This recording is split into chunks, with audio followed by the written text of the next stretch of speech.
ಪಾಪ ಹೇಳ್ತಾರೆ ಮಾತೆತ್ತಿದ್ರೆ ಕುಮಾರಸ್ವಾಮಿ ಅವರ ಕನಸಿನ ಕೂಸಂತೆ, ಕುಮಾರಸ್ವಾಮಿ ಅವರ ಕನಸಿನ ಕೂಸಂತೆ.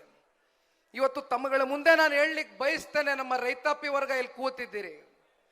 ಯಾವ 2006ರಲ್ಲಿ ಸನ್ಮಾನ್ಯ ಕುಮಾರಣ್ಣವರು ಪ್ರಥಮವಾಗಿ ರಾಜ್ಯದಲ್ಲಿ ನಿಮ್ಮೆಲ್ಲರ ಆಶೀರ್ವಾದದಿಂದ ಮುಖ್ಯಮಂತ್ರಿಗಳ ಒಂದು ಪಟ್ಟಕ್ಕೆ ಏರ್ತಾರೋ, ಆ ಸಂದರ್ಭದಲ್ಲಿ ಕೇಂದ್ರ ಸರ್ಕಾರದಲ್ಲಿ SCG ಮಾಡಬೇಕು ಅಂತಕ್ಕಂಥ ಒಂದು ಹೊಸ ಪಾಲಿಸಿಯನ್ನ ಇಂಪ್ಲಿಮೆಂಟ್ ಮಾಡ್ತಾರೆ.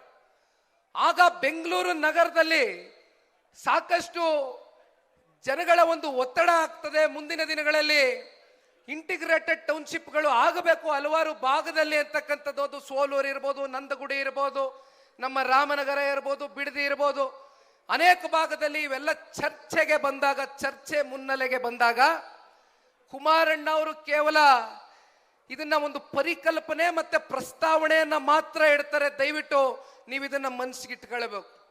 ಕುಮಾರಣ್ಣ ಅವರು ಕೇವಲ ಅದು ಒಂದು ಪ್ರಾಜೆಕ್ಟ್ ಮತ್ತೆ ಕಾನ್ಸೆಪ್ಟ್ ಅನ್ನ ಮಾತ್ರ ಮುಂದಿಡ್ತಾರೆ ಹೊರತುಪಡಿಸಿ ಯಾವ ತಾತ್ವಿಕ ಅಧಿಸೂಚನೆ ಹೊರಡಿಸಲಿಲ್ಲ, ಯಾವ ಪ್ರಾಥಮಿಕ ಅಧಿಸೂಚನೆ ಹೊರಡಿಸಲಿಲ್ಲ, ಯಾವ ಅಂತಿಮ ಅಧಿಸೂಚನೆ ಹೊರಡಿಸಿದಂಥದ್ದು ಸನ್ಮಾನ್ಯ ಕುಮಾರಣ್ಣ ಅವರಲ್ಲ.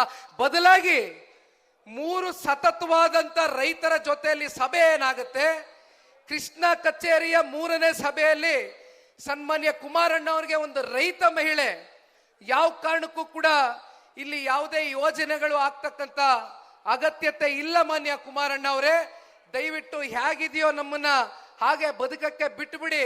ನಾವು ಕೃಷಿಯನ್ನೇ ನಂಬ್ಕೊಂಡು, ಭೂಮಿತಾಯಿಯನ್ನೇ ನಂಬ್ಕೊಂಡು ಇವತ್ತು ಬದುಕನ್ನ ಕಟ್ಕೊಂಡಿದ್ದೇವೆ ಅಂತಕ್ಕಂಥದನ್ನ ಕುಮಾರಣ್ಣ ಅವ್ರಿಗೆ ಯಾವ ಒಂದು ರೈತ ಮಹಿಳೆ ಆ ತಾಯಿ ಹೇಳ್ತಾರೆ, ಆ ಸಂದರ್ಭದಲ್ಲಿ ಕುಮಾರಣ್ಣ ಅವ್ರಿಗೆ ಗಟ್ಟಿತನದಿಂದ ಒಂದು ಮನವರಿಕೆ ಆಗುತ್ತೆ.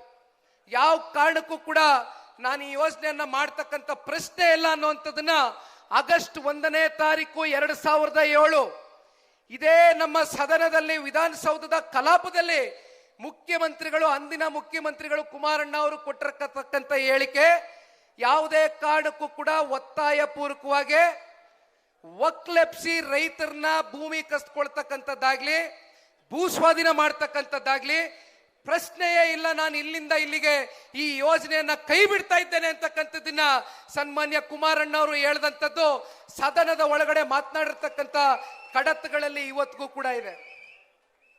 ಅದನ್ನ ನೀವು ಮರೆಮಾರಿಸ್ಲಿಕ್ಕೆ ಆಗೋದಿಲ್ಲ, ನೀವು ಅದನ್ನ ಸುಳ್ಳು ಅಂತಕ್ಕಂಥದ್ದನ್ನ ಸಾಬೀತು ಕೂಡ ಮಾಡ್ಲಿಕ್ಕೆ ಆಗೋದಿಲ್ಲ.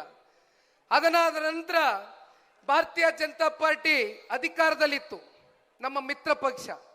2011ರಲ್ಲಿ ಅವರು ಕೂಡ ಹೇಳ್ತಾರೆ, ಕೀಪ್ ಅಂಡರ್ ಅಬೆಯನ್ಸ್ ಅಂತಕ್ಕಂಥದ್ದನ್ನ ಪ್ರಸ್ತಾಪ ಮಾಡ್ತಾರೆ. ಅಲ್ಲಿಗೆ ಆ ಯೋಜನೆ ಸಂಪೂರ್ಣವಾಗಿ ಸತ್ತೋಗಿತ್ತು. ಇದು ಕುಮಾರಣ್ಣ ಅವ್ರ ಕೂಸಲ್ಲ. ಮುಂದುವರೆದ ಭಾಗ ನಾನು ಹೇಳ್ತೇನೆ ತಮಗೆ.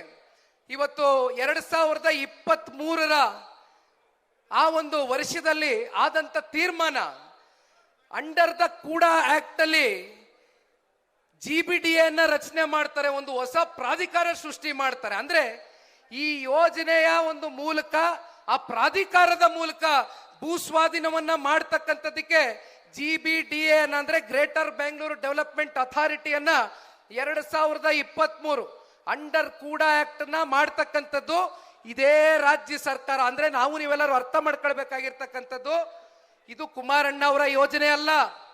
ಈ ಯೋಜನೆಯನ್ನ ತಗೊಂಡು ಬಂದಂಥದ್ದು, ಕೂಡ ಆಕ್ಟ್ ನ ತಗೊಂಡು ಬಂದಂಥದ್ದು, GBDA ಪ್ರಾಧಿಕಾರವಾಗಿ ಸೃಷ್ಟಿ ಮಾಡಿ ಅದರ ಮೂಲಕ ಭೂ ಸ್ವಾಧೀನ ಪ್ರಕ್ರಿಯೆಯನ್ನ ಪ್ರಾರಂಭ ಯಾವತ್ತು ಮಾಡ್ತಾರೆ, ಪ್ರಾಥಮಿಕ ಅಧಿಸೂಚನೆಯನ್ನ 2025ರಲ್ಲಿ ಹೊರಡಿಸ್ತಾರೆ.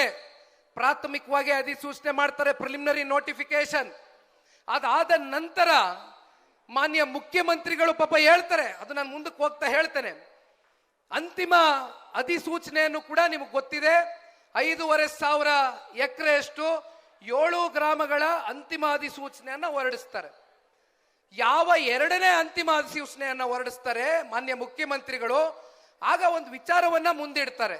ಯಾತಕ್ಕೋಸ್ಕರ ವಿಷಯ ಮುಂದಿಡ್ತಾರೆ ಅಂದ್ರೆ, ಅದರ ಹಿಂದಿನ ದಿನ ಸನ್ಮಾನ್ಯ ದೇವೇಗೌಡರು ಸಾಹೇಬರು, ಪುಣ್ಯಾತ್ಮರು, ರೈತ ಪರವಾದಂತ ಚಿಂತಕರು ಇಲ್ಲಿ ಕೂತಿದಾರಲ್ಲ, ಅವರು ಒಂದು ಕರೆಯನ್ನ ಕೊಡ್ತಾರೆ, ಪತ್ರಿಕಾಗೋಷ್ಠಿ ಕರೆದು, ನಾನು ಸತ್ಯಾಗ್ರಹವನ್ನ ಕೂರಬೇಕಾಗ್ತದೆ, ಎಚ್ಚರಿಕೆ ಇರಲಿ, ನಮ್ಮನ್ನ ಬೆಳೆಸಿರ್ತಕ್ಕಂಥ ರೈತರನ್ನ ನಾವು ಅನಾಥರಾಗಿ ಮಾಡ್ತಕ್ಕಂಥದಕ್ಕೆ ನಾವು ಸಿದ್ರಿಲ್ಲ ಅಂತಕ್ಕಂಥದ್ದು ಯಾವ ಒಬ್ಬ ಪುಣ್ಯಾತ್ಮ ಇಲ್ಲಿ ದೇವೇಗೌಡರು ಸಾಹೇಬ್ರನ್ನ ನೀವೆಲ್ಲ 4 ದಶಕಗಳಿಂದ ರಾಜಕೀಯವಾಗಿ ಅವರು ಜನ್ಮ ಕೊಟ್ಟು ಶಕ್ತಿ ಕೊಟ್ಟು ಇವತ್ತು ನೀವು ಬೆಳೆಸಿ ಅತ್ಯಂತ ಉನ್ನತವಾದಂತ ಒಂದು ಪದವಿ